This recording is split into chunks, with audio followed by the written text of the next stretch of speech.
Now that is another thing about this philosophy. I guess it's one of the most misunderstood aspects.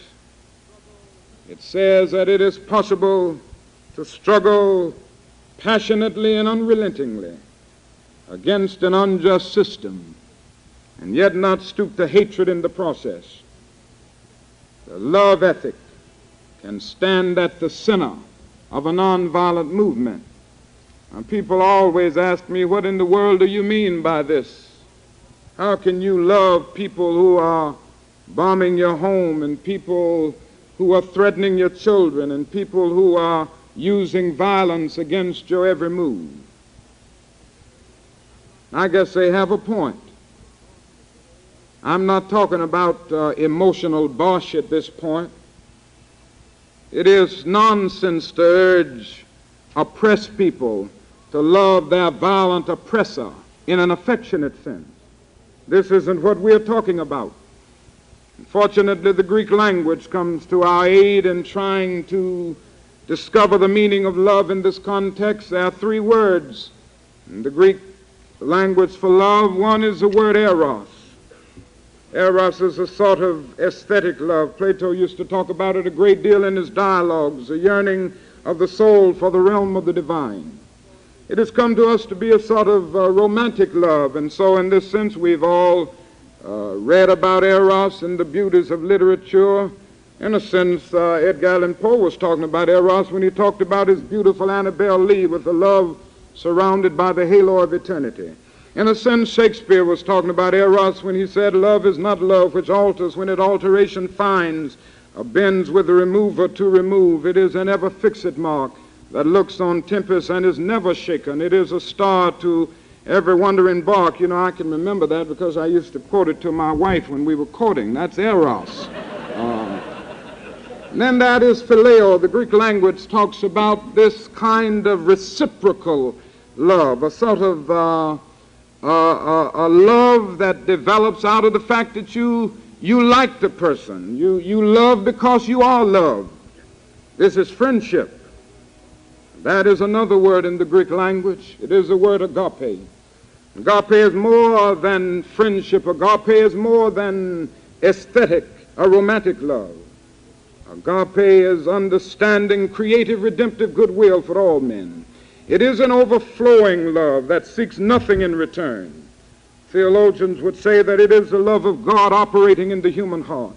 And when one rises to love on this level, he loves every man, not because he likes him, but because God loves him. And he rises to the level of loving the person who does the evil deed while hating the deed that the person does. And I think this is the kind of love that can guide us through the days and weeks and years ahead. This is the kind of love that can help us achieve and create the beloved community. I think this is what Jesus meant when he said, love your enemies, and I'm so happy he didn't say like your enemies. It's pretty difficult to like some people. Like is an affectionate. It has sentimental qualities, and frankly, it's difficult to like, I find it very difficult to like Senator Thurman and Senator Eastland and the things they are doing on this civil rights issue and the way they are voting. I really don't like it. But Jesus says love them, and love is greater than like. Love is understanding, creative, redemptive goodwill for all men. And I seriously say that I think this can stand at the center of the nonviolent movement and help bring about the new America, the great America.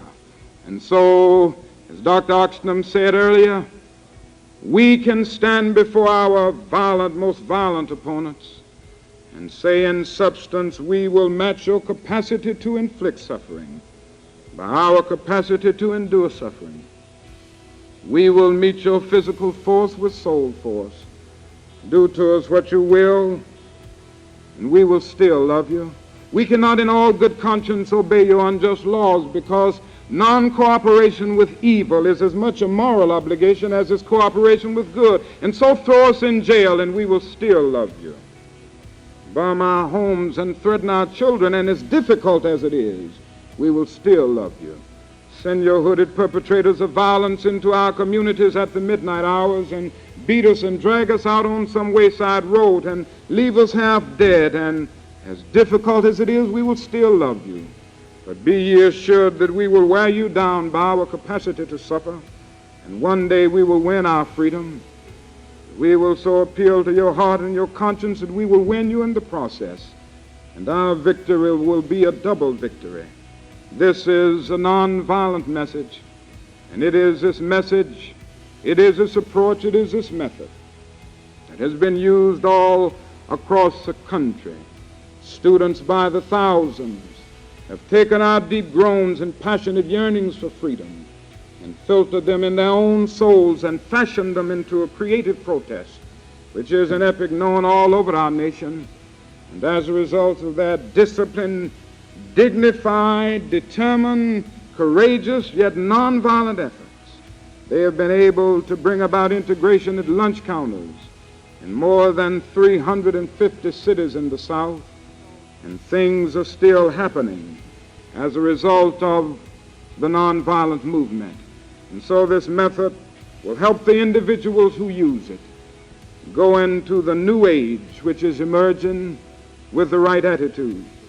It will help every Negro as he struggles to realize that he must struggle with all his might for first-class citizenship, that he must not use second-class methods to gain it. Will help him to realize that he must not substitute one tyranny for another. And he will realize that a doctrine of black supremacy is as dangerous as a doctrine of white supremacy, and that God is not interested merely in the freedom of black men and brown men and yellow men, but God is interested in the freedom of the whole human race and the creation of a society where all men will live together as brothers and every man will respect the dignity and worth of human personality. This is what the nonviolent discipline, when one takes it seriously, says. And so I'm convinced that with all of these methods at work, we will be able to move on into that new and great day, and the American dream will be a reality. And may I say that this problem which we face is not a sectional problem. This problem which we face is not confined to any particular community. The fact is that no section of our country can boast of clean hands in the area of brotherhood. It is one thing for a white person of goodwill in the North to rise up with righteous indignation when a bus is burned with Freedom Riders in Anniston, Alabama, or when a courageous James Meredith cannot go to a state-supported university without 16,000 federal troops, or when a church is bombed in Birmingham, Alabama, and 4 unoffending, beautiful, innocent girls are killed. But it is also necessary for a white person of goodwill to rise up with as much righteous indignation when a Negro cannot live in his neighborhood, or when a Negro cannot get a job in his particular firm, when a Negro cannot join his professional society, his fraternity, or her sorority. If this problem is to be solved, there must be something of a divine discontent. There are certain words in every academic discipline that soon become stereotypes and cliches. Every academic discipline has its technical vocabulary. Modern psychology has a word that is probably used more than any other word in psychology. It is the word maladjusted. This is the ringing cry of modern child psychology, maladjusted. And certainly we all want to live the well-adjusted life in order to avoid neurotic and schizophrenic personalities. But I say to you this evening that there are certain things in our nation and in our world to which I'm proud to be maladjusted, and to which I hope all men of goodwill will be maladjusted until the good society is realized. I never intend to adjust myself to segregation and discrimination. I never intend to become adjusted to religious bigotry. I never intend to adjust myself to economic conditions that will take necessities from the many to give luxuries to the few. I never intend to adjust myself to the madness of militarism and the self-defeating effects of physical violence. But in a day when Sputniks and explorers are dashing through outer space and guided ballistic missiles are carving highways of death through the stratosphere, no nation can win a war. It is no longer a choice between violence and nonviolence. It is either nonviolence or non-existence. And the alternative to disarmament, the alternative to suspension of nuclear tests, the alternative to strengthening the United Nations and thereby disarming the whole world may well be a civilization plunged into the abyss of annihilation. This is why I welcome the recent test ban treaty. Indeed, there is need for a new organization in our world, the International Association for the Advancement of Creative Maladjustment, men and women who will be maladjusted. Maladjusted as a prophet Amos, who in the midst of the injustices of his day could cry out in words that echo across the centuries, "Let justice roll down like waters and righteousness like a mighty stream." As maladjusted as Abraham Lincoln, who had the vision to see that this nation could not survive half slave and half free. As maladjusted as Thomas Jefferson, who in the words that I quoted earlier, could cry out, "All men are created equal." As maladjusted as Jesus of Nazareth, who could say to his followers, "Love your enemies, bless them that curse you, pray for them that despitefully use you." And through such maladjustment, we will be able to emerge from the bleak and desolate midnight of man's inhumanity to man into the bright and glittering daybreak of freedom and justice. And I am still convinced that this day can and this day will come. Before the victory for brotherhood is won, some more will get scarred up a bit.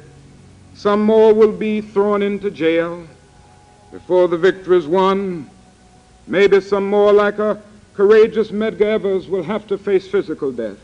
But if physical death is the price that some must pay to free their children and their white brothers from a permanent death of the spirit, then nothing can be more redemptive. Before the victory is won, some will have to suffer and sacrifice and spend restless nights. But I am convinced that it can be won.